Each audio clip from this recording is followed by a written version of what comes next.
Before we begin, a quick disclaimer. The information presented in this video is for educational and entertainment purposes only. It is not intended as financial, legal, or investment advice. The views and opinions expressed are based on publicly available information, and all company names and trademarks are the property of their respective owners. You've seen the vans, the blue and white logo, a familiar sight in nearly every neighborhood in America. You've gotten the mailers, stuffed in with the pizza coupons and the grocery ads, promising faster speeds and bundled deals. You've paid the bill, that monthly, non-negotiable expense for the invisible service that powers our entire modern world, the internet. For over 40 million American households and businesses, that bill comes from a company called Spectrum. And you've probably at some point stared at that bill or waited on hold with customer service, or reset your router for the third time in an hour and wondered, who are these guys? Where did this massive company that holds the digital keys to my life even come from? The answer is a story you've almost certainly never heard. A story that has nothing to do with Silicon Valley startups or tech geniuses in hoodies. It's a story of brutal corporate warfare, legendary billionaires, and staggering eye-watering debt. It's a story born in the forgotten rural towns of America. A drama of ambition and risk that fundamentally shaped the internet you are using to watch this video right now. This isn't just a company history. This is the secret story of your internet connection. Over the next 10 parts, we are going to pull back the curtain on the company behind Spectrum, Charter Communications. We'll uncover how a tiny Missouri-based operation grew into a $200 billion behemoth, why your cable bill is structured the way it is, and how a series of audacious gambles created one of the most powerful and controversial telecommunications giants on the planet. To understand the internet of today, you have to understand the cable cowboys of yesterday. Our story begins not with fiber optics and Wi-Fi, but with muddy ditches, wooden poles, and a gold rush. The year is 1993. The internet is a niche curiosity for universities and the government. For most Americans, the information superhighway is a science fiction fantasy. The real revolution, the one happening in driveways and living rooms across the country, is cable television. And the cable industry is the Wild West. It's a land of big personalities, big risks, and even bigger egos. Companies are scrambling to literally wire America, town by town, street by street. They're buying up smaller, family-owned cable systems, consolidating them, and creating regional empires. It's a land grab, pure and simple. And in the middle of this chaos, in St. Louis, Missouri, 3 executives decide to strike out on their own. Barry Babcock, Gerald Kent, and Howard Wood. They weren't household names, but they were veterans. They had just helped build and sell a major cable operator called Syncom Cable Associates for a staggering $2.8 billion. They were rich. They could have retired. But they saw an opportunity that everyone else was missing. While the big players like TCI and Comcast were fighting over the shiny, wealthy suburbs of major cities, Babcock, Kent, and Wood looked elsewhere. They looked at the places the titans of the industry ignored. The small towns, the rural counties, the blue-collar neighborhoods. They saw tens of thousands of tiny, disconnected cable systems, many serving just a few hundred or a few thousand homes each. On their own, they were insignificant. But bundled together, they could be a hidden empire. They founded a new company with a simple, powerful name: Charter Communications. Their strategy was audacious. They would use borrowed money, a lot of borrowed money, to go on a shopping spree, acquiring these small, forgotten cable systems and clustering them together. The logic was brilliant. By creating dense regional clusters, they could achieve economies of scale. They could run one central office, one team of technicians, and one marketing department to serve dozens of small towns, slashing overhead and boosting profits. They were playing a numbers game. And to play, they needed cash. Lots of it. That's when one of the most famous names in the history of technology enters our story. And it's the last person you'd expect. Paul Allen. Yes, that Paul Allen. The co-founder of Microsoft. The quiet, brilliant billionaire who had helped Bill Gates build a software empire that was conquering the world. In the mid-90s, Allen had left his day-to-day role at Microsoft, and with a fortune worth billions, was looking for his next big thing. He was obsessed with a concept he called the wired world. He envisioned a future where every home would be connected by a high-capacity digital pipeline, delivering not just television, but movies on demand, video games, online shopping, and interactive services we couldn't even imagine yet. He saw the future of the internet, and he knew that the company that owned the pipes, the physical cables going into people's homes, would be king. Software was great, but he wanted to own the road itself. He started hunting for an investment vehicle. a company he could use to build his wired world.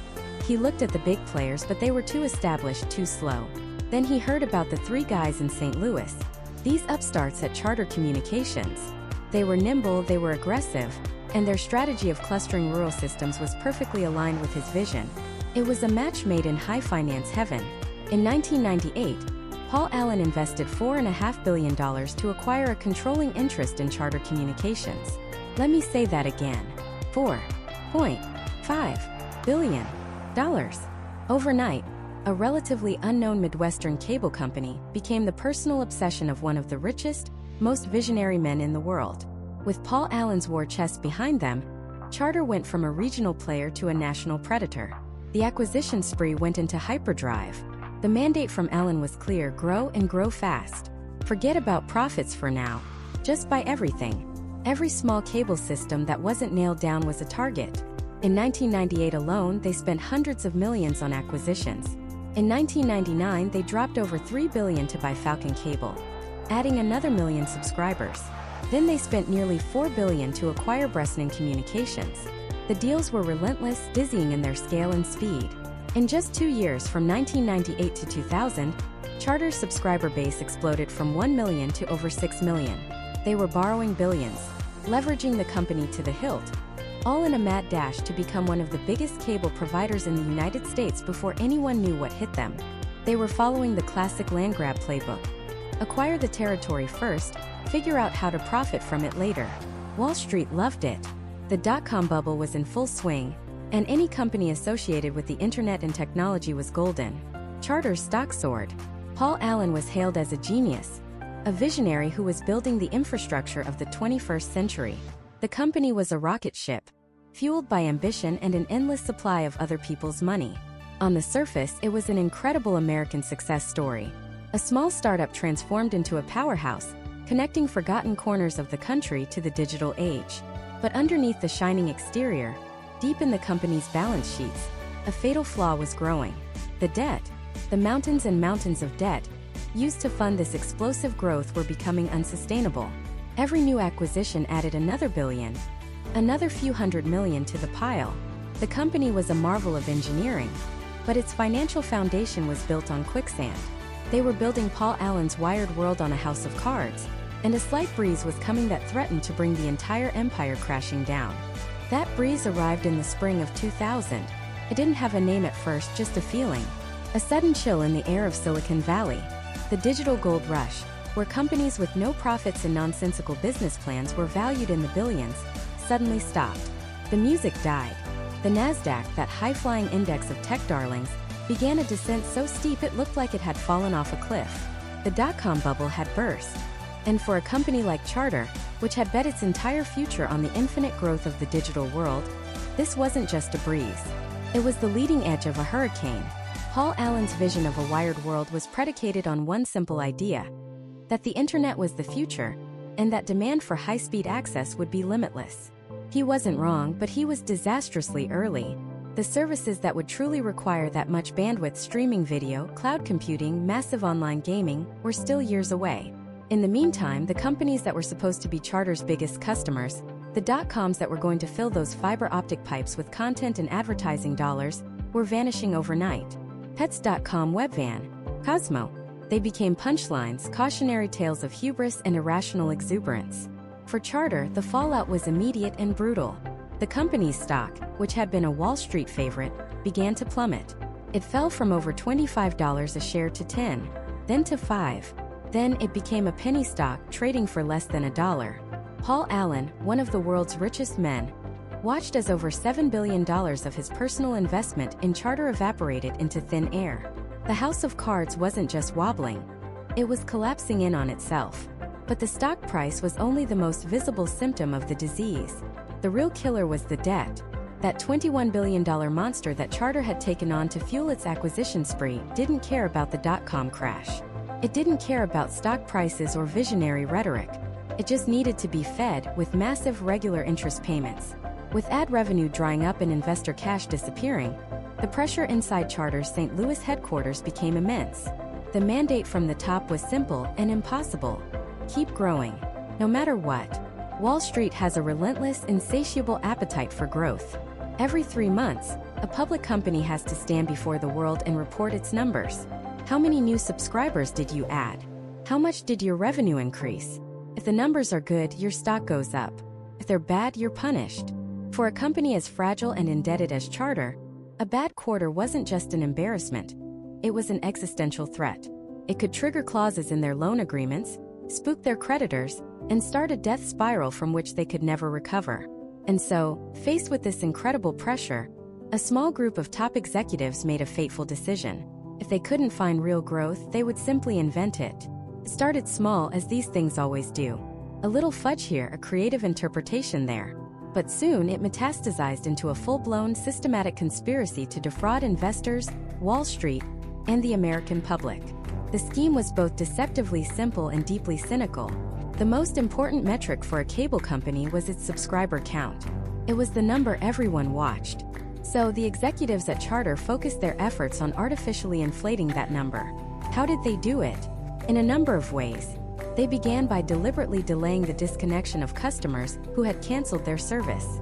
A family moves away, calls to cancel their cable, but on the books they remain a paying customer for another 30, 60, even 90 days. Multiply that by thousands of customers across the country, and suddenly you've manufactured a few thousand phantom subscribers to pad the quarterly numbers. Then, they started playing games with their marketing promotions. They would offer a new digital cable box or a premium channel for free for a limited time. When they reported their numbers, they would count these freebie users as full-paying, high-revenue digital subscribers, making the company look far healthier and more advanced than it actually was. The most audacious part of the scheme involved a secret slush fund. The company would intentionally overcharge some customers, then use that excess cash, money that should have been returned, to pay the bills of other, non-paying customers, keeping them on the books as active subscribers. It was a shell game, moving money from one pocket to another to maintain the illusion of a healthy, growing customer base. This wasn't an accident or a bookkeeping error. This was a deliberate, coordinated effort orchestrated by 4 senior executives, who would later be known as the St. Louis Four. There was the Chief Operating Officer, the Chief Financial Officer, and 2 other senior VPs. They knew the company was built on a lie. They knew they were breaking the law. But they were trapped. The debt was too big, the pressure too intense. So they kept the lie going quarter after quarter, hoping for a miracle, hoping the market would turn around and real growth would finally arrive to cover up their deception. But lies like this have a gravitational pull. They can't be contained forever. Inside the company, honest employees started to notice things that didn't add up. Strange accounting entries, subscriber numbers that didn't match the reality they saw in the field. Whispers turned into memos. Memos turned into internal investigations. And eventually, the truth spilled out beyond the walls of the St. Louis headquarters. In the summer of 2002, the federal government came knocking. A grand jury was convened. FBI agents descended on Charter's offices, armed with subpoenas and a mandate to uncover the truth. The illusion shattered. The story broke, and it was a scandal of epic proportions. Charter Communications, Paul Allen's great hope for a wired world, was now the subject of a massive federal criminal investigation. The fallout was devastating.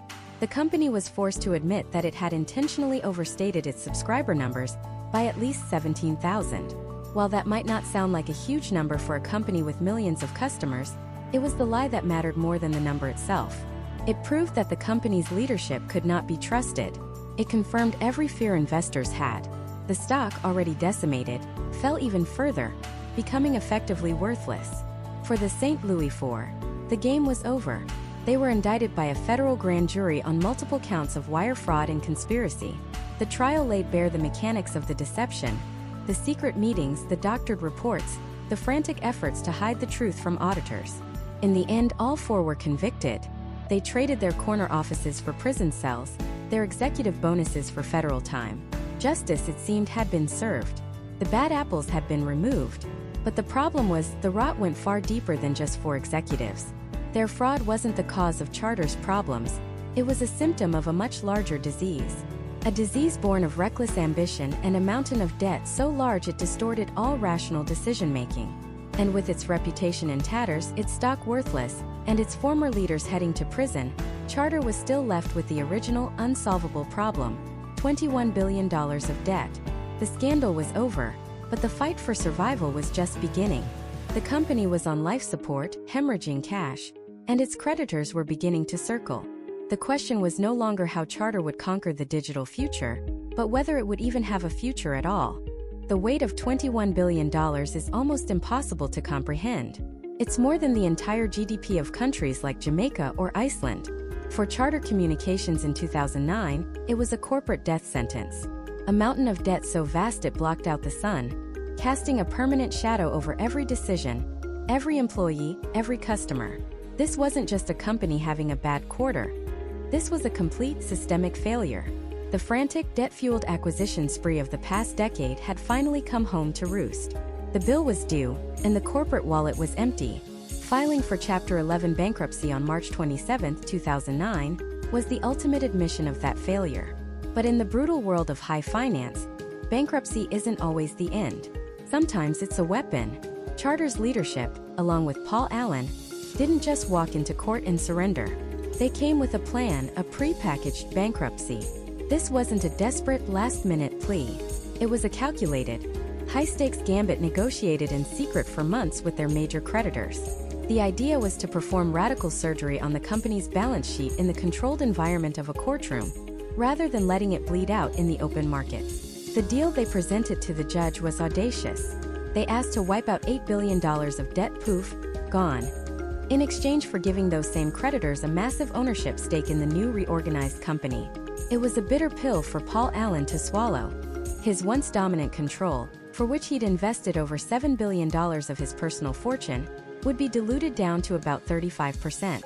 He would no longer be the undisputed king of Charter, but just its largest single shareholder. It was a humbling moment for the Microsoft co-founder, a man accustomed to shaping the future, not just surviving the present. But the alternative was watching his entire multi-billion-dollar investment evaporate into nothing. He, like everyone else, was backed into a corner. For millions of Charter customers across 27 states, the word bankruptcy was terrifying. Would their internet suddenly shut off? Would their cable TV go dark? The company scrambled to reassure everyone that operations would continue as normal. Your bill was still due. Your service would not be interrupted. Behind the scenes, however, it was chaos. The goal was to make the bankruptcy process as fast and clean as possible, to rip the Band-Aid off and emerge on the other side before competitors could swoop in and pick off their customers. After months of grueling court proceedings and tense negotiations, the plan was approved. In November 2009, a new Charter Communications emerged from the ashes of the old one. It was alive, but it was scarred. The $8 billion debt reduction was a lifeline, giving the company breathing room it hadn't had in years. But emerging from Chapter 11 doesn't magically fix a broken business. The fundamental problems remained. Charter was still a jumbled collection of disparate cable systems, many using outdated technology. Its reputation for customer service was still abysmal, and the competitive landscape was only getting more ferocious. Verizon was aggressively rolling out its futuristic fiber optic network, FiOS, stealing away high-value customers. AT&T was pushing its Uverse platform, and nimble satellite providers were chipping away at the TV business. The 2 years following the bankruptcy were a period of aimless drifting. Charter was a ship that had survived the hurricane but had lost its rudder and its maps. It was treading water, making minor fixes and trying to convince Wall Street that it was a viable business again. But it lacked a clear vision, a driving force. The company was being run by competent managers, but it needed a warrior. It needed an operator. Paul Allen, watching the value of his diminished stake stagnate, knew this better than anyone. A change was needed, a dramatic industry-shaking change. The board began a search, not for another suit, but for a cable legend. And they found one. His name was Tom Rutledge. To call Tom Rutledge a cable guy is a massive understatement. He was and is the cable guy's cable guy. He didn't start in a Harvard MBA program. He started in the 1970s as a technician, climbing poles and crawling under houses. He learned the business from the ground up, wire by wire, signal by signal. He rose through the ranks, eventually becoming the chief operating officer of Cablevision, a company renowned for its technological prowess and operational excellence. At Cablevision, Rutledge had built one of the most advanced and respected operations in the entire industry. He was known as a brilliant, tough, and relentlessly demanding leader who was obsessed with the product above all else. He believed that if you offered the best network, the fastest speeds, and the most reliable video, customers would come, and they would stay. In early 2012, Charter made its move. Luring Rutledge away from his longtime home at Cablevision was a stunning coup. It sent a clear signal to the industry. Charter was done just surviving. It was preparing to fight. When Rutledge took the CEO job, he didn't just move into a new corner office. He began a top-to-bottom dissection of the entire company, and he was horrified by what he found. Charter wasn't one company. It was dozens of smaller, half-integrated companies all operating under one banner. A customer in Michigan had completely different channel lineups, internet speeds, and pricing structures than a customer in California. Technicians in one state were using different equipment than their counterparts 100 miles away. It was an operational nightmare, an inefficient patchwork quilt that made delivering a consistent, high-quality customer experience utterly impossible. Rutledge saw this not as a weakness, but as a massive untapped opportunity. His diagnosis was simple. Charter's product was too complicated, too inconsistent, and not good enough. His prescription was revolutionary in its simplicity. First, he declared war on analog television. He announced a plan to go all digital, across every single one of Charter's markets. This was a hugely expensive and logistically complex undertaking, requiring the company to give digital set-top boxes to millions of customers. But Rutledge knew it was the only way. Going all digital would free up an enormous amount of bandwidth on the network, bandwidth that could be used to deliver what he saw as the future: ultra-high-speed internet. Second, he completely upended the company's marketing and pricing. He got rid of the confusing, multi-tiered internet speed packages. Instead, he planned to offer one starting speed and make it fast, 60 megabits per second, which was blazingly fast for 2012. He eliminated the complex bundles and endless promotional games that customers hated. The new Charter Spectrum brand would offer simple, nationally priced packages for TV, internet, and phone. The price you saw advertised would be the price you paid, with no hidden fees or contracts. This focus on transparency and value was a direct assault on the traditional cable company playbook. Third, and perhaps most importantly, he committed to bringing all of Charter's sprawling operations in-house. He ended the company's reliance on outsourced contractors for customer service and technical support. He believed that the only people who should be talking to Charter customers or entering their homes were Charter employees, trained the Charter way.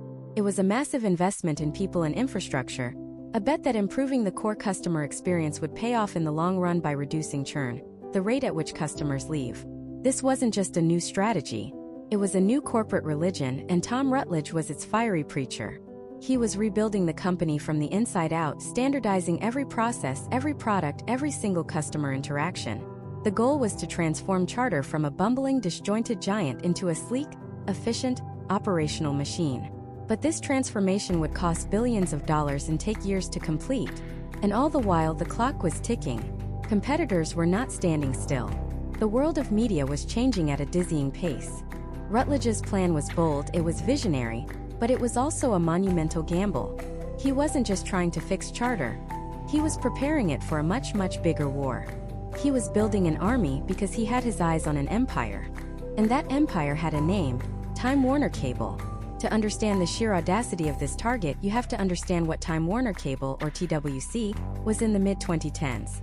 It wasn't just another cable company. It was a titan, a leviathan of the industry with a footprint stretching across 29 states, serving over 15 million customers in cornerstone markets like New York City, Los Angeles, and Dallas. Owning TWC wasn't just about getting bigger. It was about instantly becoming a coast-to-coast powerhouse. It was the kingmaker. For years, the industry had buzzed with speculation about who would finally acquire it. TWC was the ultimate prize, and everyone knew that whoever captured it would fundamentally redraw the map of American telecommunications. But for a company like Charter, still dusting itself off from bankruptcy and in the middle of a massive, expensive network overhaul, making a play for TWC seemed like a fantasy. It was like a regional airline announcing a takeover bid for Boeing. But Tom Rutledge and his backer John Malone weren't dealing in fantasy. They were dealing in calculated aggression. They saw a window of opportunity. TWC was performing well, but its stock was seen by some as undervalued. Its leadership was stable but perhaps a bit too comfortable. Rutledge saw an opening, a vulnerability he could exploit. And so in mid-2013, the unthinkable happened. Charter, the scrappy, recovering underdog, made an unsolicited, hostile bid to acquire the giant Time Warner Cable. The industry was stunned. It was a declaration of war. Charter, with a market value of around $20 billion, was trying to swallow a company worth over $60 billion. The financial mechanics were a dizzying puzzle of debt and stock swaps, a high-wire act orchestrated by Malone, the master dealmaker. But the corporate drama was even more intense.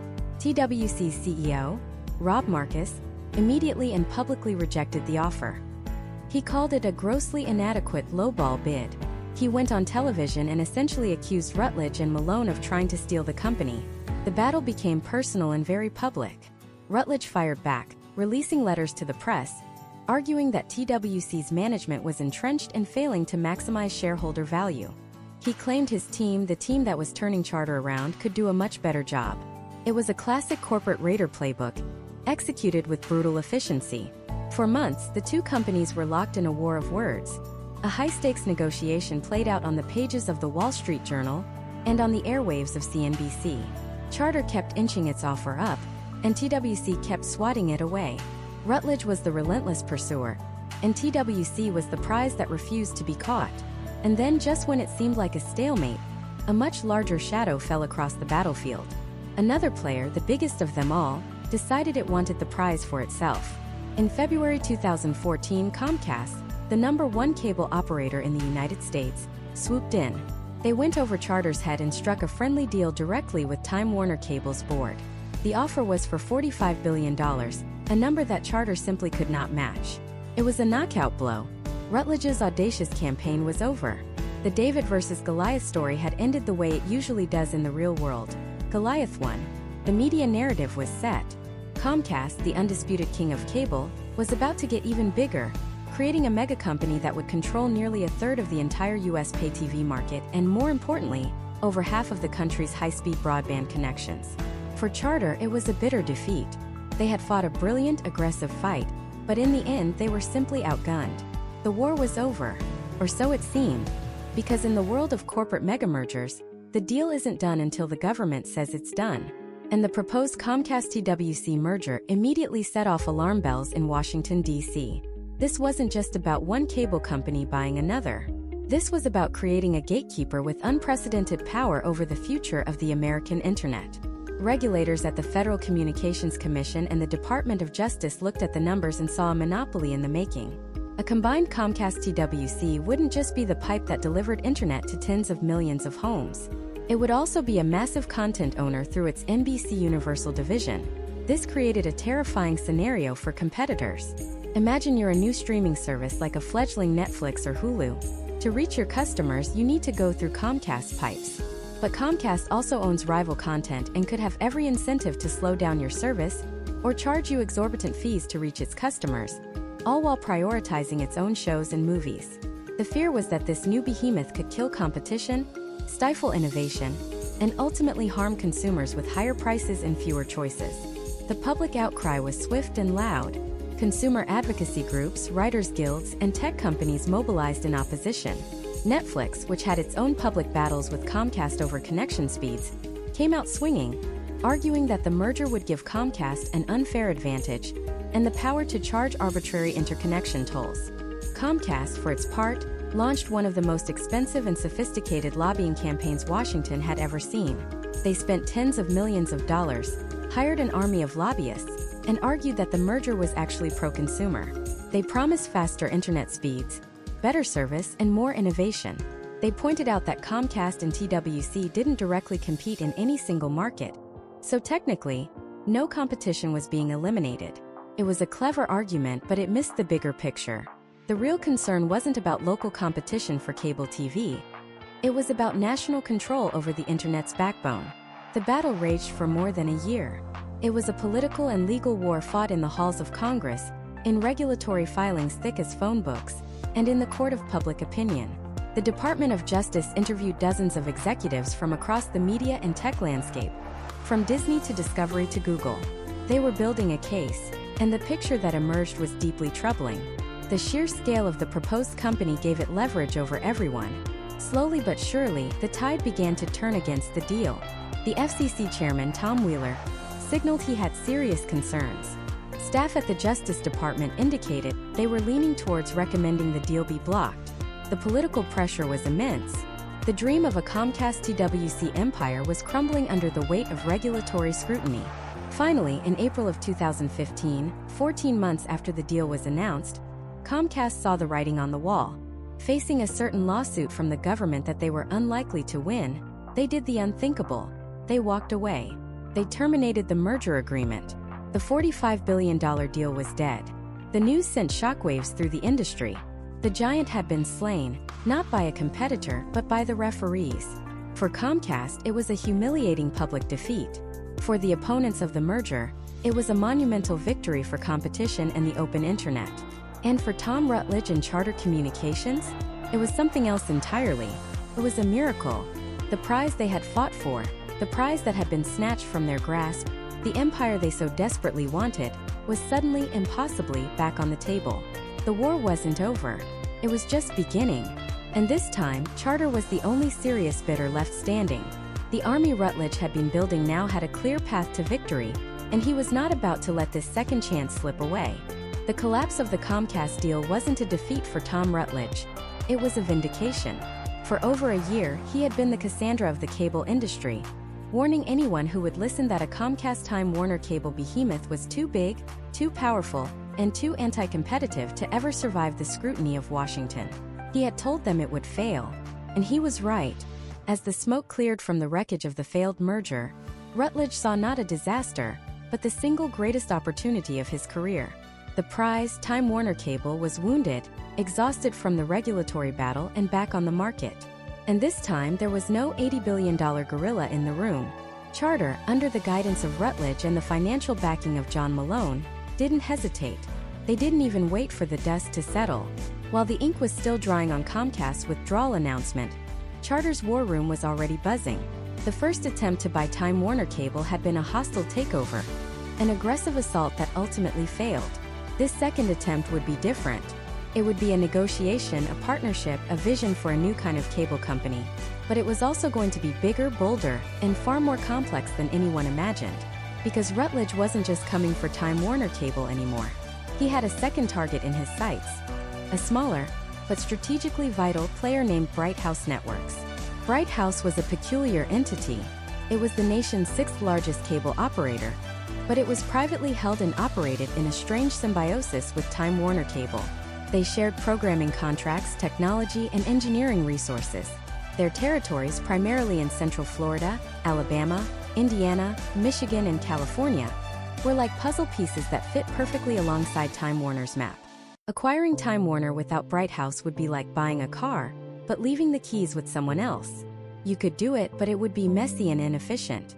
Rutledge understood this better than anyone. He saw a chance not just to buy one company, but to roll up three Charter, Time Warner Cable, and Bright House into a single unified powerhouse.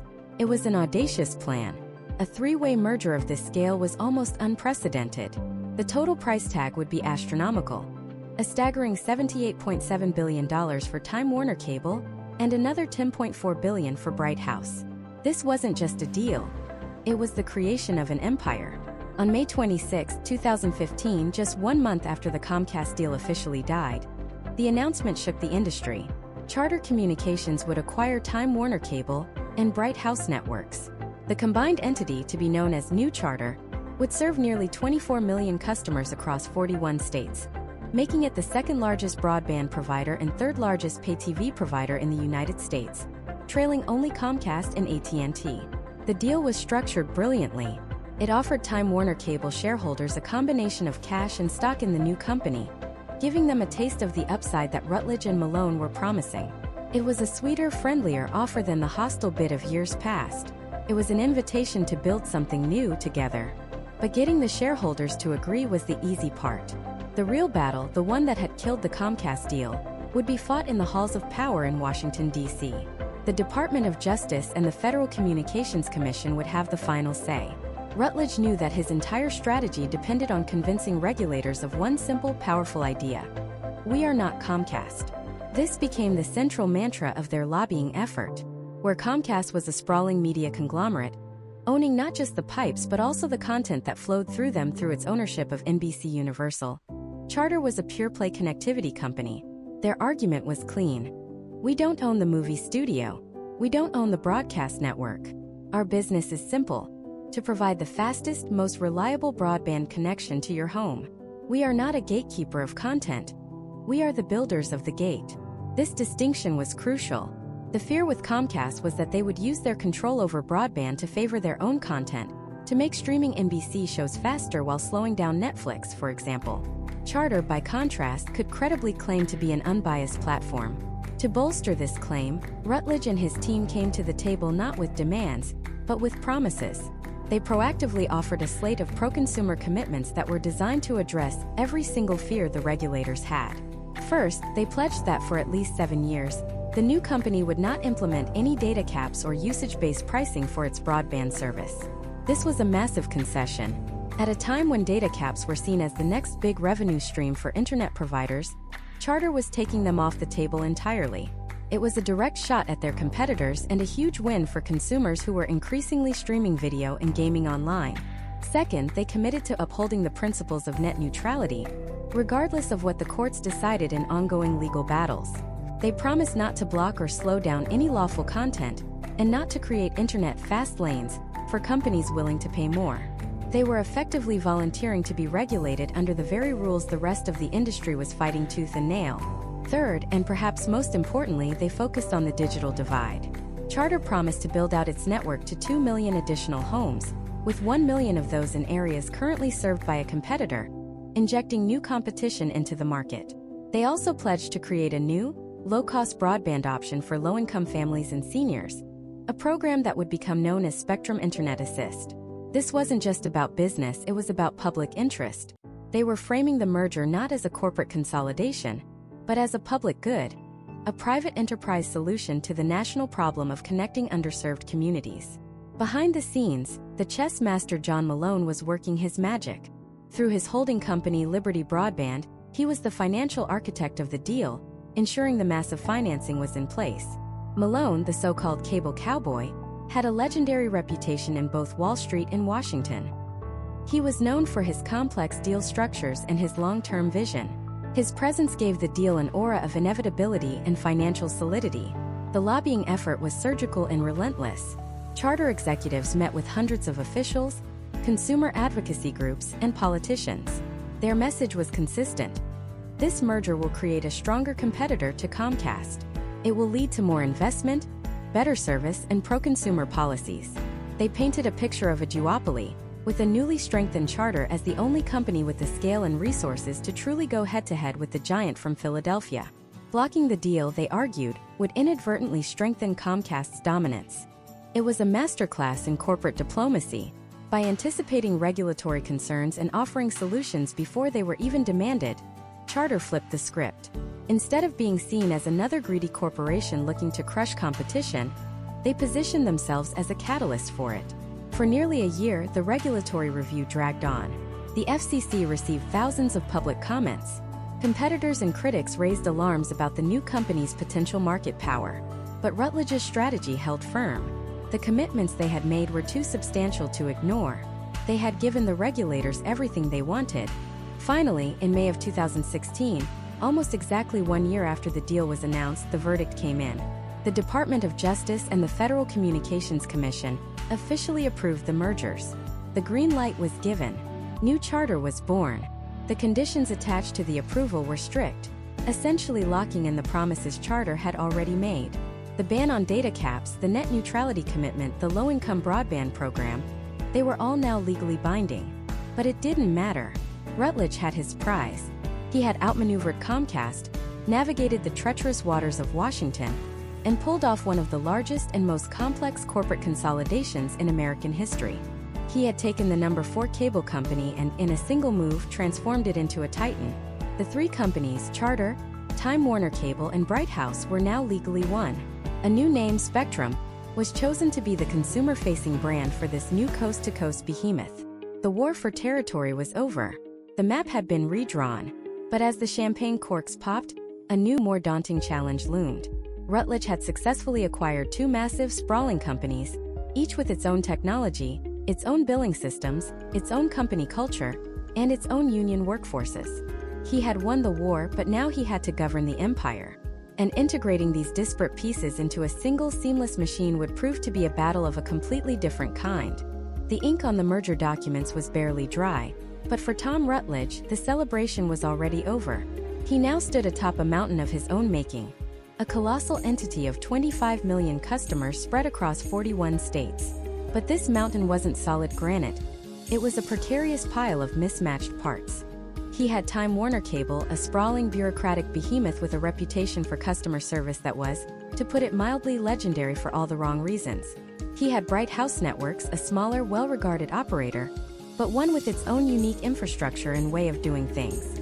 And he had his own Charter, the lean, aggressive company that had swallowed them both. The first order of business was to give this new empire a name, a single identity to erase the ghosts of the past. Charter, Time Warner Cable, and Bright House were to be retired.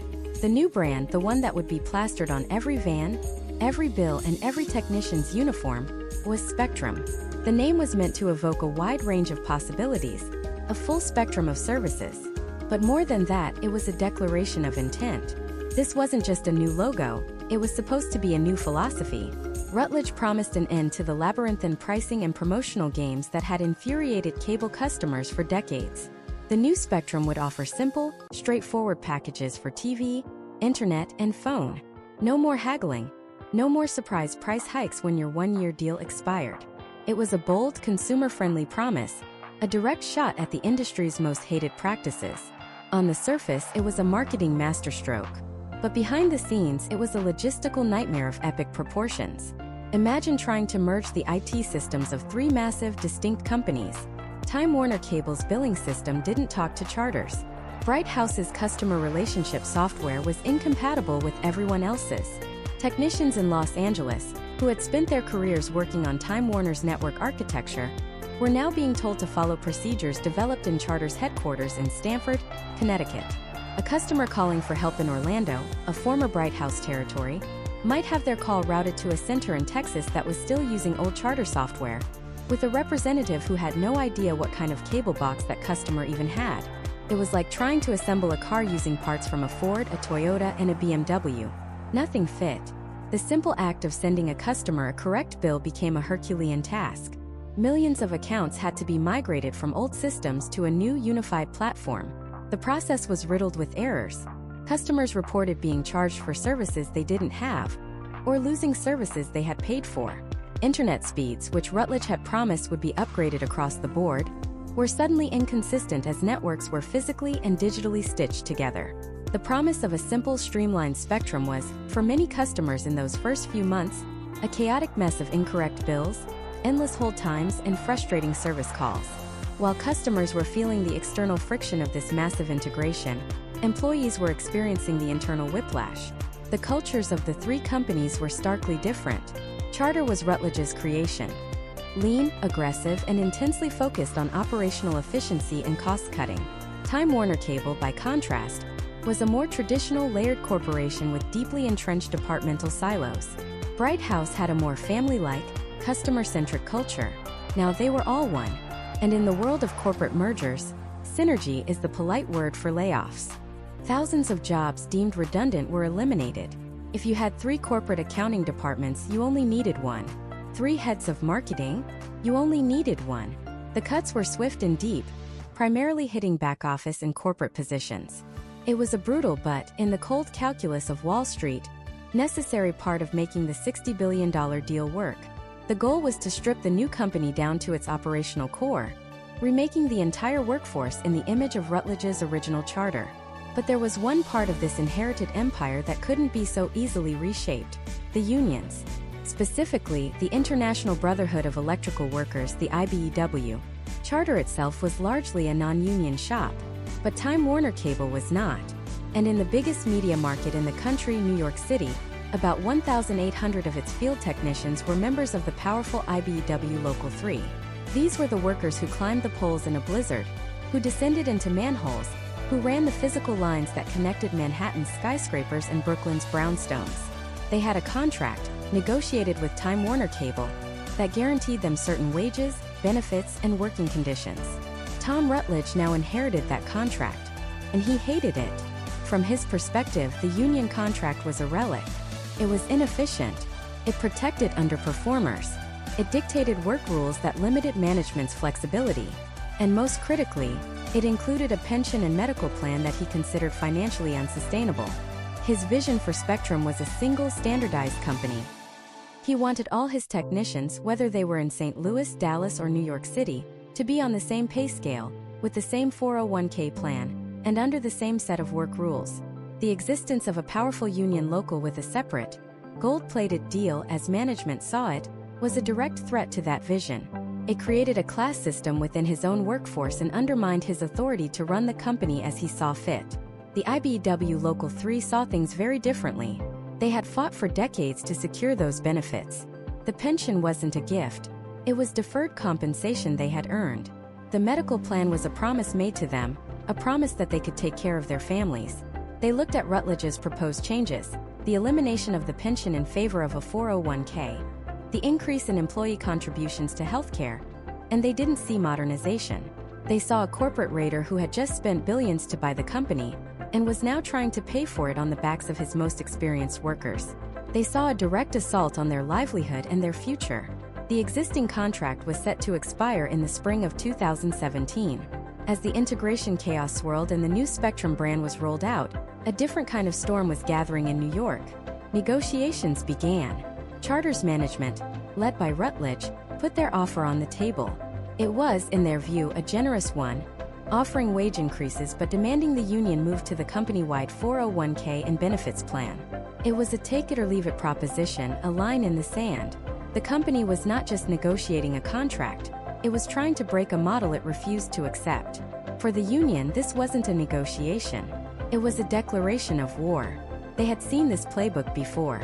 Weaken the union, strip away its most valuable benefits, and create a two-tier system that would eventually erode their power entirely. They refused to budge. The two sides were locked in a stalemate, talking past each other. On one side, a CEO determined to impose his unified vision on a new empire. On the other, a union determined to protect a century of collective bargaining gains. The brand new Spectrum trucks rolling through the streets of New York City were a symbol of a bright, connected future. But for the 1,800 technicians who drove them, they were about to become the symbol of a bitter, protracted fight that would push both sides to the absolute brink. The line in the sand was drawn over two pillars of the American middle-class dream: healthcare and retirement. For decades, the technicians of Time Warner Cable, under the banner of the powerful IBEW Local 3 union, had secured a contract that was the envy of the industry. It included a company-funded pension plan, a promise of security in their golden years, and a robust medical plan that the company, not the employee, primarily paid for. It was a deal forged in a different era of corporate America, a time when loyalty was a two-way street. But Charter Communications, now at the helm, saw things differently. In their eyes, these weren't pillars of security. They were anchors of inefficiency. They were legacy costs, relics from a pre-broadband world that had no place in the lean, competitive 21st century media landscape they were building. Tom Rutledge and his executive team were on a mission to standardize operations across their newly acquired territories, and that meant one contract for everyone. The generous, union-negotiated Time Warner Cable deal stuck out like a sore thumb. The new proposal Charter put on the table was a shock to the system. They wanted to eliminate the pension plan entirely, replacing it with a 401k plan with a company match. They also wanted to shift a significant portion of the healthcare costs onto the employees themselves. From a purely corporate finance perspective, it made perfect sense. It would save the company millions and align the New York technicians with what other Charter employees received across the country. But to the 1,800 men and women of Local 3, this wasn't a financial adjustment. It was a betrayal. It was the gutting of a promise. They saw a multi-billion-dollar corporation, fresh off a $60 billion merger and flush with cash, trying to balance its books on the backs of the very people who kept the city's internet running. Negotiations soured. The union argued that they had helped make Time Warner Cable profitable for years, and that their contract was earned, not given. They pointed to the dangers of their work: climbing poles in icy weather, navigating chaotic city traffic, entering strangers' homes. They weren't just asking for a handout. They felt they were defending a bedrock principle: that a lifetime of skilled labor should afford a person dignity in retirement and peace of mind when their child gets sick. Charter held firm. They argued their proposed 401k was generous and that their healthcare plan was still competitive. They framed it as modernization. The union saw it as a dismantling of their future. The two sides were speaking different languages, operating from different realities. One spoke of shareholder value and operational synergy. The other spoke of picket lines and solidarity. The chasm between them grew wider with each failed meeting until it was too wide to bridge with words. On March 28, 2017, the talking stopped. The 1,800 technicians of IBEW Local 3 walked off the job. It was a classic old-school labor strike, a scene straight out of a history book, now playing out on the 21st century streets of New York City. The familiar blue and white Spectrum vans, once a symbol of connection, now sat idle in company lots. In their place, picket lines formed. Workers who used to climb telephone poles now hoisted signs that read "Charter Greed" and "On Strike for Fair Benefits." They chanted, they marched, they made their presence known outside company offices from Manhattan to Brooklyn. They expected a tough fight, but they believed in their leverage. These were highly skilled technicians. You couldn't just pull someone off the street and teach them how to splice fiber optic cable overnight. They were convinced that without them, the network in the biggest media market in the world would start to crumble. Service calls would go unanswered, outages would last longer, and frustrated customers would start to scream. They believed that sooner or later, Charter would have to come back to the table, ready to make a deal. They had fundamentally miscalculated Tom Rutledge. Charter's response was immediate and decisive. They weren't going to wait for the union to cripple their operations. Instead, they flew in replacement workers from all over the country, non-union technicians from other charter markets who were willing to cross the picket line. Convoys of out-of-state vans rolled into the city, a clear and unambiguous message to the striking workers: you are replaceable. The move poured gasoline on the fire. To the union, these replacements were scabs, a deeply insulting term in the labor world, representing people who undermine a strike for personal gain. Tensions on the picket lines immediately escalated. Shouting matches became a daily occurrence. There were accusations of intimidation and vandalism. Striking workers would follow the replacement vans, documenting what they claimed was shoddy, unsafe work being done by undertrained outsiders who didn't know the city's complex infrastructure. They posted videos online of tangled wires and improperly installed equipment, arguing that Charter wasn't just replacing its workers, it was endangering the public and shortchanging its customers. Charter, for its part, defended its replacement workers, stating they were all qualified professionals and that service levels were being maintained. But the public narrative was getting messy. New York City politicians, including Mayor Bill de Blasio, began to publicly side with the union, blasting Charter for its hardline tactics. The strike was no longer just a contract dispute. It was becoming a political firestorm and a public relations nightmare. Yet, despite the pressure, Charter didn't budge. Days on the picket line turned into weeks. Weeks turned into months. The initial burst of energy and solidarity on the picket lines began to face a grim new enemy: time. The strike fund, which provided a small weekly stipend to the workers, could only do so much. Mortgages were still due. Car payments couldn't be missed. The cost of living in New York City was relentless. Families began to feel the strain. Savings dwindled, then disappeared. Credit cards were maxed out. The emotional toll was immense. These were proud, skilled workers who were now, for the first time in their lives, struggling to make ends meet, all while watching someone else drive their truck and do their job. The company, meanwhile, could afford to wait. For a corporation the size of Charter, the cost of flying in workers and dealing with bad press in one market was a manageable expense, a rounding error on a multi-billion-dollar balance sheet. They were playing the long game. They were making a statement that would be heard by unions in every other market they operated in. The message was clear. The old way of doing business is over. The strike became a brutal war of attrition. It was a test of wills between a 1,800-person union and a 98,000-employee corporation. 1 year passed. The anniversary was marked not with a celebration, but with a somber rally, a renewed call for a fair contract that felt further away than ever. The seasons changed again. The picket lines held, but the hope that had fueled the first few weeks had curdled into a grim, stubborn resolve. Friendships were tested. Marriages were strained. Some workers, unable to hold out any longer, crossed the picket line and went back to work, a painful decision that created deep rifts within the union brotherhood. Others simply gave up and found new jobs in different industries, leaving behind careers they had spent decades building. For those who remained, the fight became their entire identity.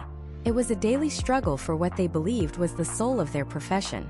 But as the strike dragged into its second, and then its third year, becoming one of the longest in modern American history, a terrifying question began to linger in the cold New York air.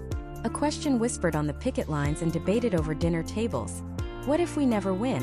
What if the company is willing to let this go on forever? That question, the idea of forever, wasn't just paranoia. It was the dawning, horrifying realization of a new corporate playbook. For generations, a strike was a negotiation tactic. A painful but temporary pause in a relationship. Both sides took a hit, and eventually, the mutual need for each other brought them back to the table. But Charter wasn't playing by those rules. Tom Rutledge and his executive team weren't looking for a temporary pause. They were looking for a permanent solution. They were introducing a concept that would send a chill down the spine of organized labor across the country. The engineered extinction of a union local. How do you make a strike last forever? You make the strikers irrelevant. You replace them. And that's exactly what Charter did. Almost immediately, a new workforce began to appear on the streets of New York City. They came in vans with out-of-state license plates from Florida, from Texas, from the Midwest. They were non-union contractors, a transient army of technicians lured by promises of high pay and steady work in the biggest city in the world. Charter set them up in hotels, gave them new trucks, new equipment, and a simple directive: do the work the 1,800 striking men and women of IBEW Local 3 used to do. On the surface, it was a brilliant, ruthless move. Charter could tell its shareholders and the public that service was continuing. The signal was still flowing.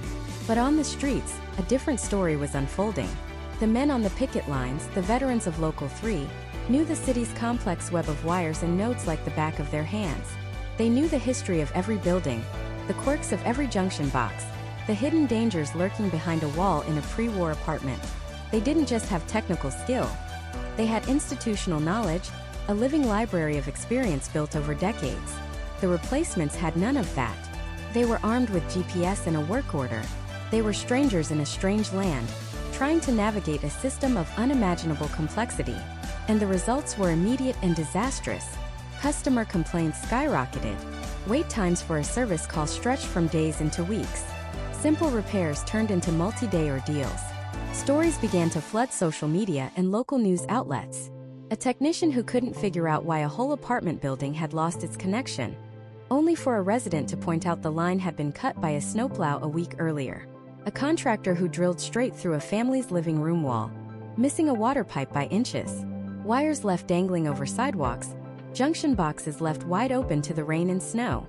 It was a slow-motion degradation of a vital public utility, happening in plain sight. The striking workers watched this unfold with a mixture of anger and a strange, bitter vindication.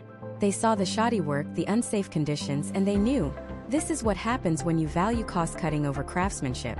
They would stand on the picket lines and sometimes even try to offer advice to the struggling replacements, a human instinct to fix a problem overriding the animosity of the strike. More often than not, they were told to get lost. Charter even hired private security firms to follow the striking workers, to monitor the picket lines, creating an atmosphere of intimidation and paranoia. This was the new reality. The strike was no longer a temporary standoff. It had become a permanent state of being. The years began to blur together. 2017 bled into 2018. The second anniversary of the strike came and went. Then the third. Families that had been solidly middle class were now facing ruin. Savings were gone. Retirement accounts were drained. College funds for the kids were cashed out just to pay the mortgage. Cars were repossessed. Homes were foreclosed on. Marriages strained and broke under the immense, unrelenting pressure. The union strike fund, which paid a small weekly stipend, was a lifeline, but it wasn't enough to stop the bleeding. Men who had spent their entire adult lives climbing poles and wiring neighborhoods were now driving for Uber, working construction, taking any job they could find to keep their families afloat, all while still showing up for their shifts on the picket line. The mental toll was devastating. The loss of purpose, the feeling of being discarded by a company they had dedicated their lives to, was a heavy burden. They were watching their own careers, their own profession being devalued and outsourced in real time. And the company's message, both explicit and implicit, was brutal. We don't need you. We never needed you. You are replaceable. For Charter, this was all just a line item on a balance sheet. The cost of flying and contractors housing them, providing them with security, it was enormous. But in the cold calculus of corporate finance, it was cheaper than what the union was asking for. Because what the union was asking for wasn't just about wages and benefits. It was about preserving a power structure. A world where the company had to negotiate with its labor force. Charter's investment in breaking the strike wasn't just about this one contract.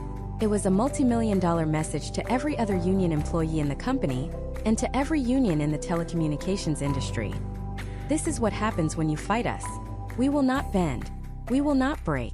We will simply wait until you are gone. As the years dragged on, public and political pressure began to mount. New York City politicians, including Mayor Bill de Blasio, publicly condemned Charter.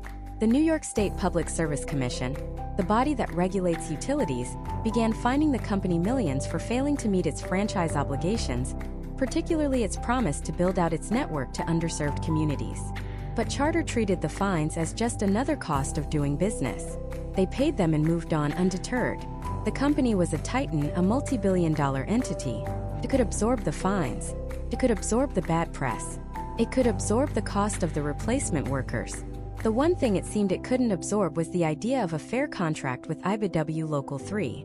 The strike had become a grim, accepted part of the New York City landscape, a war of attrition with no end in sight. The strikers were exhausted, financially ruined, but their resolve had hardened into something unbreakable. They were no longer just fighting for a pension plan or a healthcare copay. They were fighting for their dignity. They were fighting for the very idea that a lifetime of skilled labor should mean something. They were fighting against the chilling notion that they could simply be erased. And then the danger that the strikers had been warning about for years, the inevitable consequence of fielding an inexperienced workforce in a high-stakes environment, finally came to pass. It wasn't just about a fuzzy TV signal or slow internet anymore. On a quiet street in Queens, a contractor, attempting to install a new line, made a catastrophic error. Unfamiliar with utility markings and the dense underground maze of pipes and conduits, he drilled directly into a high-pressure natural gas main. The sound was a deafening roar, a geyser of dirt and asphalt erupting from the sidewalk. The smell of gas instantly filled the air, forcing residents out of their homes, choking and terrified. An entire city block had to be evacuated. Emergency crews swarmed the scene, working frantically to prevent an explosion that could have leveled homes and taken lives. For hours, a neighborhood held its breath, living on the edge of a disaster created not by an act of God, but by a simple, predictable, and entirely preventable mistake. The incident made the evening news, a stark and terrifying visualization of what was at stake. This wasn't just about cable TV. It was about the fundamental safety and integrity of the city's infrastructure. The question was no longer just about whether the company was willing to let the strike go on forever. The new question, the one now being asked in the mayor's office and in the halls of the state capitol, was far more urgent. How much collateral damage was New York City willing to tolerate before it finally forced Charter's hand? That collateral damage wasn't an abstract concept. It was a slowly unfolding crisis, creeping into the daily lives of millions of New Yorkers who had no stake in the fight, other than the fact that they paid their cable bill on time. It was the small business in Queens whose credit card machine went down during the lunch rush because of a shoddy repair. It was the student in the Bronx whose internet connection dropped the night her term paper was due. It was the senior citizen in Brooklyn whose emergency call button, reliant on that Spectrum connection, was now a source of anxiety rather than security. The city's 311 complaint line, a barometer for civic frustration, was lighting up with reports of missed appointments, week-long outages, and service technicians who seemed to know less about the network than the customers they were supposed to be helping. These weren't the seasoned, highly trained union technicians of IBEW Local 3. These were replacements bussed in from out of state, often with minimal training and no familiarity with the city's complex, aging infrastructure. Stories began to surface, first as whispers and then as front-page news. A replacement worker electrocuted on a pole. A gas line accidentally ruptured during a clumsy installation. Cables left dangling over sidewalks, creating hazards. It wasn't just about poor service anymore. It was becoming a public safety issue. The strike had metastasized from a labor dispute into a citywide service degradation. And the politicians who had once offered quiet support were now being forced to shout. New York City's franchise agreement with Charter Spectrum wasn't just a piece of paper. It was a pact. A promise that in exchange for access to millions of customers, The company would provide safe, reliable, and consistent service. From the perspective of City Hall, Charter was now in breach of that pact. Public advocate Letitia James, who would later become the state's attorney general, was one of the first to turn up the heat, holding rallies and demanding the city review and potentially revoke Charter's franchise agreement. Mayor Bill de Blasio, initially hesitant to intervene so directly, found the political pressure impossible to ignore. The optics were terrible. A multi-billion-dollar corporation, fresh off a massive merger and a huge tax cut, was seemingly holding the city's communications infrastructure hostage, while its own experienced workforce walked a picket line in the cold. City council hearings became televised spectacles. Charter executives were called to testify, facing a barrage of questions from furious council members armed with complaint statistics and horror stories from their constituents. The executives, in polished suits, spoke of their commitment to customers and their generous offer to the union, painting the strikers as an unreasonable minority holding up progress. They argued they were doing everything they could, that service interruptions were minimal, and that they were investing billions into the network. But for the council members and for the New Yorkers watching at home, the reality on the street told a different story. The disconnect was jarring. Charter's strategy appeared to be one of attrition. They believed they could wait out the union. With their vast financial resources, they could afford to absorb the costs of flying in replacement workers, paying for their hotels, and weathering the storm of bad press and political grandstanding. They calculated that eventually the union strike fund would run dry, and the workers, facing foreclosure and financial ruin, would have no choice but to crawl back and accept the company's terms. It was a cold, brutal calculation, one that viewed the livelihoods of 1,800 families as just another variable in a corporate equation. But they miscalculated the resolve of IBEW Local 3, and they underestimated the political will of New York City. The strike was no longer just about pensions and healthcare. It had become a symbol, a line in the sand against what many saw as unchecked corporate power rolling back decades of hard-won labor protections. Other unions offered solidarity, joining the picket lines and contributing to the strike fund. Community groups delivered food and supplies. The strikers became a fixture of the city, their struggle a daily reminder of the widening gap between the boardroom and the street. As the strike entered its third, then its fourth year, the damage deepened. The replacement workers, while gaining some experience, could never replicate the institutional knowledge of a workforce that had spent careers navigating the city's 5 boroughs. The network, a living, breathing entity requiring constant, expert maintenance, was suffering from neglect. Small problems that would have been preemptively fixed by veteran technicians were left to fester, cascading into larger, more disruptive outages. Charter was essentially trying to perform brain surgery with interns, and the patient, the city's network, was starting to hemorrhage. The turning point came not from a single event, but from the unbearable accumulation of 1,000 small cuts. The New York State Public Service Commission, the state-level regulatory body, launched its own investigation. Their findings were damning. They documented a systematic and consistent failure by Charter to meet the obligations of its 2016 merger agreement with Time Warner Cable. The company had failed to deliver on its promises to build out its network to underserved communities. It had actively tried to skirt its obligations, and, most critically, the quality of its service had demonstrably declined. This was the ammunition the city and state needed. The PSC, in a move that sent shockwaves through the telecommunications industry, took the unprecedented step of trying to kick Charter out of New York State entirely. They voted to rescind their approval of the Time Warner Cable merger, ordering the company to devise a plan to sell its New York assets and transition to a new provider. It was the corporate equivalent of the death penalty. Charter was stunned. Their strategy of waiting out the storm had led them directly into a hurricane. Suddenly, they weren't just fighting a union. They were fighting for their very right to operate in their most profitable market. The legal battles that followed were immense, with Charter appealing the decision and fighting back with all of its considerable legal and lobbying power. But the message had been sent. The collateral damage had reached a level the state was no longer willing to tolerate. For the striking workers, this was a moment of profound, if cautious, vindication. After years of being ignored and marginalized, the highest levels of state government were now validating everything they had been saying. The fight was no longer about their contract alone. It was about holding a corporate giant accountable.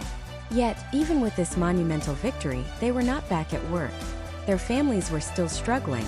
The picket lines remained. The state's ruling had raised the stakes to an almost unimaginable level, but it hadn't solved the underlying dispute. Now, all parties were backed into a corner. Charter was facing a potential corporate eviction from the nation's largest media market. The state had played its ultimate trump card and was now locked in a high-stakes legal war.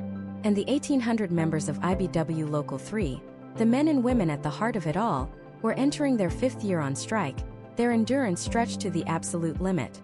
The war of attrition had failed. The political pressure had peaked. The system was at a breaking point and something had to give. The only question left was what or who would be the first to snap. The snap came not with a bang but with a phone call. In the quiet, air-conditioned boardrooms where the real decisions were made, the shouting stopped.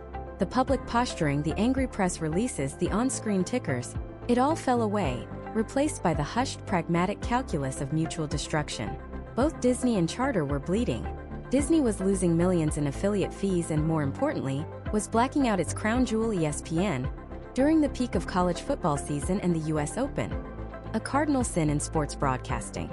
Charter was hemorrhaging customers, with an estimated 100,000 subscribers cutting the cord in the first week alone. The political heat from Washington was becoming unbearable, with senators and regulators openly calling for intervention. The brink had been reached, and both sides stared into the abyss. What happened next would fundamentally reshape the American media landscape. This wasn't a surrender. It was a truce that redrew the map. Charter CEO Chris Winfrey, who had replaced the legendary Tom Rutledge, and Disney CEO Bob Iger, brought back from retirement to save the Magic Kingdom, hammered out a deal that looked nothing like a traditional carriage agreement. It was a blueprint for a new world. Charter agreed to pay the higher rates Disney demanded for its channels. On paper, it looked like Disney had won. But the devil and Charter's victory was in the details. In a landmark concession, Disney agreed to allow Charter to offer Disney's streaming services, Disney Plus and ESPN Plus, directly to its Spectrum TV customers. The ad-supported version of Disney Plus would be included for free in the most popular Spectrum TV Select package. The full, ad-free ESPN Plus service would also be included. Customers could then upgrade to a full ad-free Disney bundle. This was the earthquake. For years, the battle line was drawn. Cable companies paid for channels and streaming was a separate world, an enemy force siphoning away their customers. With this single deal, Charter didn't just make peace with the enemy, it integrated them. They effectively said, "You want to cut the cord? Fine, but you'll do it through us." They transformed themselves from a gatekeeper of linear channels into a master aggregator of all content. They were no longer just a cable company fighting against streaming. They were a connectivity company that offered you a portal to everything, whether it came through a coax cable or an internet stream. The message to the rest of the industry was apocalyptic. The old model was officially dead. Any content company that wanted access to Charter's nearly 15 million video subscribers would now have to play by these new rules. They would have to accept that the future was a hybrid, a bundle of old and new, and that Charter intended to be the one selling that bundle. It was a strategic masterstroke born from desperation, a move that secured their relevance for the next decade. But this high-stakes showdown was just one front in Charter's larger war. While the world watched the Disney drama, Charter was quietly executing a far grander, more ambitious plan, one that reached into the very soil of the country, the Rural Digital Opportunity Fund, or RDOF. This was Charter's moonshot. With billions in government subsidies and even more of its own capital, Charter embarked on one of the largest private infrastructure projects in modern American history. The goal?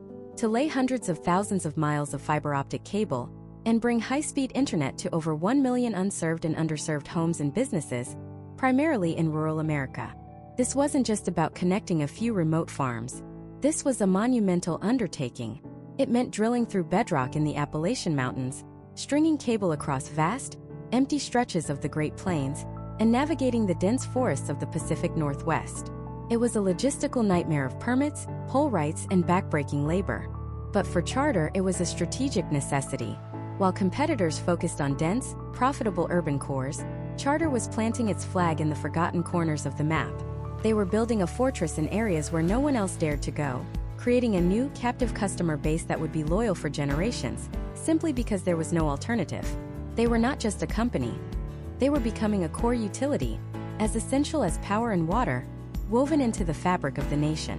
This was the living embodiment of their new identity, connecting America's neighborhoods, even the ones at the end of a dirt road. And as they laid the physical groundwork for the future, They were also building a new empire in the airwaves. Spectrum Mobile, launched in 2018, had started as a curiosity, a side project. By the 2020s, it had become a juggernaut. Using a clever model that combined Verizon's powerful nationwide cellular network with their own massive footprint of millions of Wi-Fi hotspots, Charter could offer mobile service at a radically lower price point than the big three carriers. The catch? You had to be a Spectrum Internet customer. This was the master lock. First, they provide the indispensable product, high-speed internet, increasingly in areas where they are the only option. Then, they offer you a fantastic deal on mobile service that saves your family hundreds, maybe thousands of dollars a year. To get the deal, you need the internet. To keep the deal, you have to keep the internet. It creates an ecosystem that is incredibly sticky. The cost and hassle of switching both your internet and your entire family's cell phone plans become so high that most customers simply won't do it. In just 5 years, Spectrum Mobile exploded, signing up over 7 million subscribers, making it the fastest-growing mobile provider in the country. It wasn't just a new revenue stream. It was a moat, a deep, wide defense against cord-cutting, and an anchor chaining customers to the Spectrum ecosystem. From a fractured collection of regional players to a coast-to-coast behemoth, the journey of Charter Communications is a story of relentless, brutal consolidation and shrewd adaptation. They survived the death of the cable TV monopoly by becoming a master of the new internet monopoly. They watched as streaming services threatened to make them obsolete, and instead of fighting them, they absorbed them, turning a threat into a product. They saw the untamed, unprofitable wilderness of rural America and saw not a wasteland, but an opportunity to build a new frontier of connectivity. Today, Charter stands as a titan of the digital age. It is not a flashy tech company from Silicon Valley. It doesn't have the glamour of a Hollywood studio or the global recognition of a smartphone brand. Its work is done in the background, in the trenches, on utility poles, and in the humming server farms that are the hidden cathedrals of our time. But its influence is everywhere. It is the invisible infrastructure that powers the remote worker's Zoom call, the student's online classroom, the family's movie night, and the gamer's connection to a virtual world. The challenges, of course, remain immense. Fierce competition from new fiber builds and 5G fixed wireless access constantly threatens to chip away at their dominance. The specter of government regulation always looms, a check on their power and pricing, and the perennial struggle to win the hearts and minds of its customers, to shed the reputation of the dreaded cable company, is a battle that may never truly be won. But the ultimate truth of Charter's story is this. In a world that has become utterly dependent on digital connection, they own the connection itself. They built a kingdom not on content, which is fleeting, but on the conduits through which all content must flow. Through decades of mergers, gambles, and bare-knuckle brawls, they have pieced together a modern empire of glass, copper, and light. An empire that connects our homes, our businesses, and our lives, making Charter Communications one of the most powerful and essential, yet profoundly unseen, forces shaping the American experience.